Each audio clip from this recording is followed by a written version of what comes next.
52.5 তোলা রূপার দাম খুব কম, আর 7.5 তোলা স্বর্ণের দাম অনেক বেশি। এটা হইল একটাই কম আর একটা বেশি।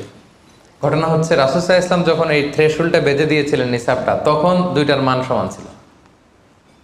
তখন 7.5 তোলা স্বর্ণ দিয়ে 52.5 তোলার মতো রূপা পাওয়া যেত, অথবা কেউ 52.5 তোলা রূপা বিক্রি করলে 7.5 তোলা স্বর্ণ পেত। কিন্তু পরে সিলভার ফল করতে শুরু করলো, ফল করতে করতে আজকে এই অবস্থা। গোল্ড আবার খুব একটা ফল করে নাই, ফলে গোল্ডের স্টেবিলিটিটা এখনো রয়ে গিয়েছে। তো এখন আপনি কোনটা ধরে দিবেন জাকাতটা? যদি আপনি রূপা ধরেন, কথার কথা, রূপা যদি এই 1 ভরির দাম 1000 টাকা হয়, তাহলে 52.5 ভরির দাম কত? 52,500 টাকা। কিন্তু স্বর্ণ যদি আপনি হিসাব করেন, 1 ভরি যদি 50,000 হয়, 7.5 ভরি কত?